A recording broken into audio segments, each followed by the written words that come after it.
Oldest human history itself, domesticated by Mesopotamian kings, cultivated by Egyptian pharaohs, prized by Roman emperors who believe it could regenerate life. This is the asparagus. This amazing plant, available only 2 months a year, so packed with rare vitamins, antioxidants, minerals and chemicals compounds that make you think those old mummies were perhaps right.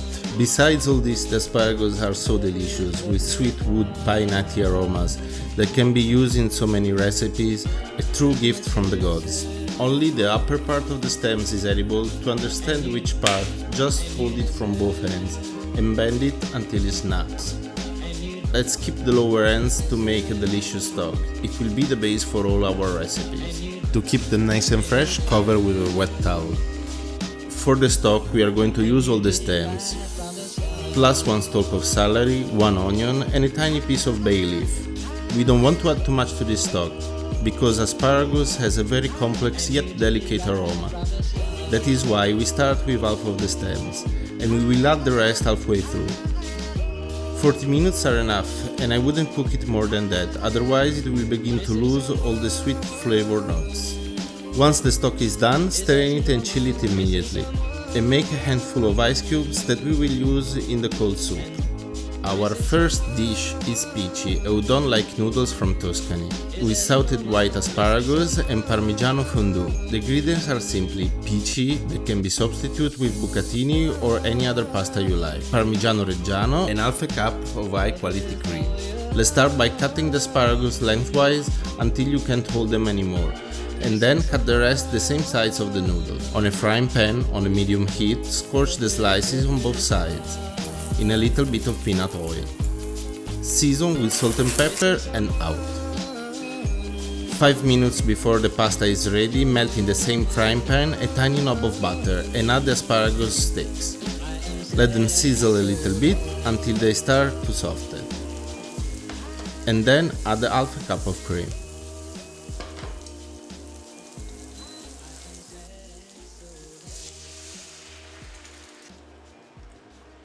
Bring it to a boil on a medium heat and start adding the cheese. How much cheese? Use your taste, and when the sauce will be good enough for you, it means it's right. Once the sauce is reduced by half, season with pepper and taste, and add salt only if needed. Strain the pasta and start mixing it.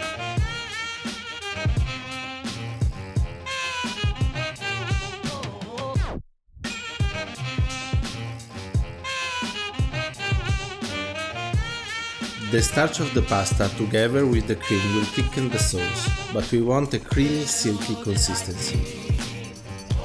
That's why we add a little bit of stock we made before. This will also add extra asparagus flavor to the noodles. Once reached the desired consistency, it's time to plate the pasta.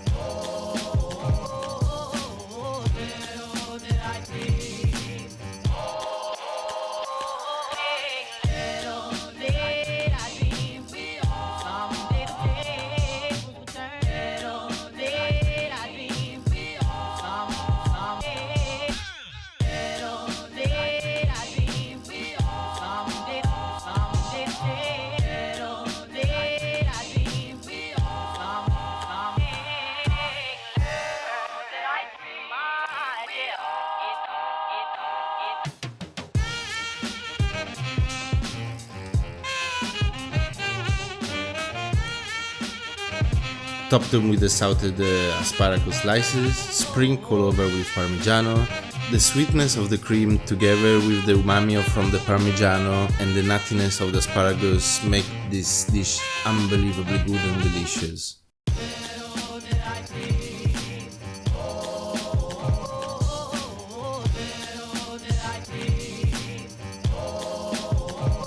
For the next recipes, the ingredients are green asparagus, goat cream cheese, watercress, extra virgin olive oil and a sweet white onion.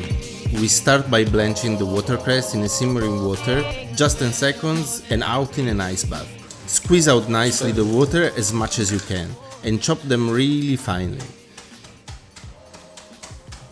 Here I use Robiola cheese, which is an amazing goat cheese from northern Italy. If you can't find it, feel free to use any cream cheese of your liking. It's important for the cheese to be nice and tangy. Add lemon juice if what you use is to blend. Divide the cheese in half, mix well one half with the watercress, season with a little bit of salt and pepper, and then lightly fold it in the other half. Cut the tip of 5 asparagus, chop the stems in half-centimeter discs, and chop finely the tips, and keep them separated. Finally dice a small sweet white onion. In a frying pan, add a tablespoon of extra virgin olive oil. On a medium-low heat, start gently to saute the onion, seasoning them with salt and pepper. Once slightly translucent, add the stems, and gently cook for a minute. Then add the stock until halfway covered.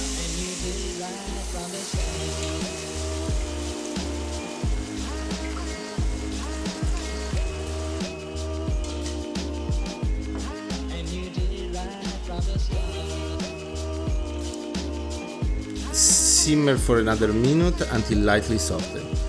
Bring the heat to a minimum, add a spoon of cream and the finely chopped tips.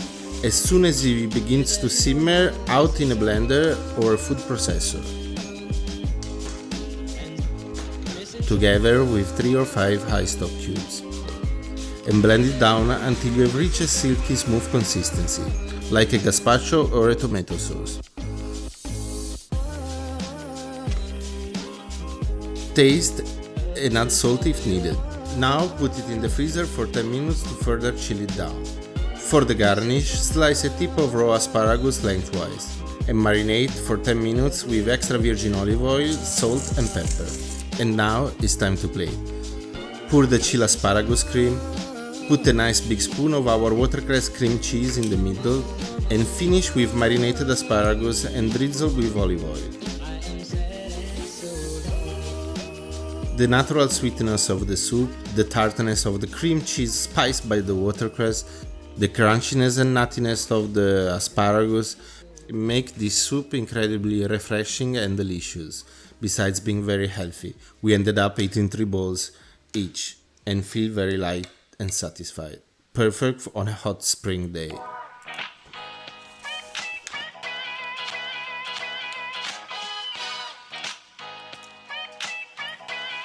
For our final recipe, we will need 5 white asparagus, a little bit of parsley, 2 anchovy fillets, a cup of peanut oil, a heaping teaspoon of Dijon mustard, a juice of half a lemon, and 2 eggs. We start by making a quick mayonnaise. Here I'm using a method showed by Kenji Lopez Alt.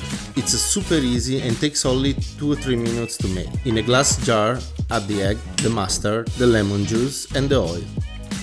With an immersion blender, mix until reaching a mayo consistency. Season with salt and pepper and put it immediately in the fridge.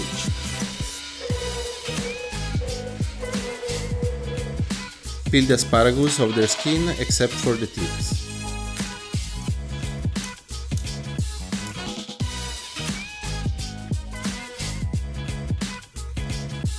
Dice the anchovies to a caviar-like size.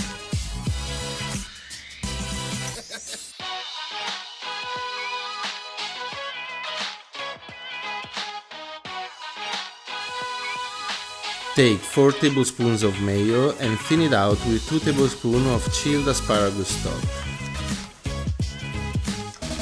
Blanch the asparagus for 2 minutes until almost softened. Then take them out and keep them warm.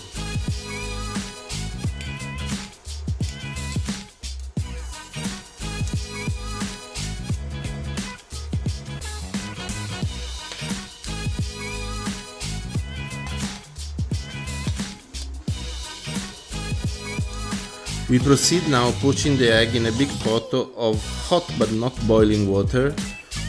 Make a vortex with the spoon and as soon as it slows down, put the egg just on the side of the center of the vortex.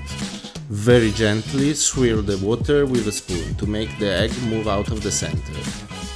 Never let the water boil and continue doing this for about 3 minutes. The egg should be perfect. Strain it out on a paper towel and tap to feel if the white is fully cooked. This recipe was inspired by one of the greatest chefs who ever lived. Philippe Rochat, a great Swiss chef, recently passed unfortunately. His recipe used caviar instead of anchovies, but global recession. However, if you use very high quality anchovies, you can almost reach the same flavor profile. Place the asparagus.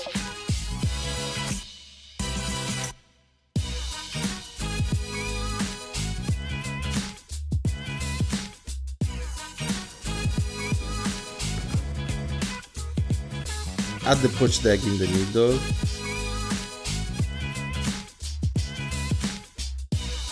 Add the anchovy caviar in between.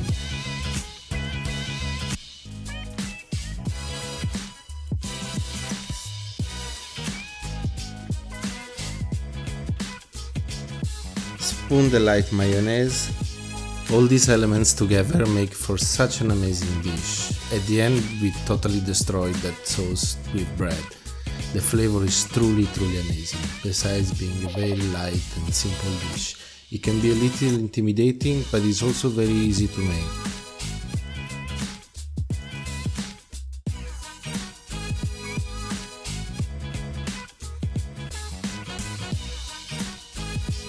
Garnish with parsley and we are done.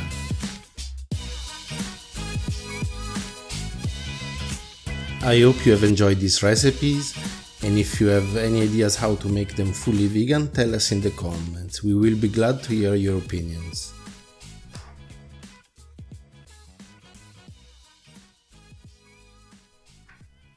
I thank you very much for watching, and I see you next week.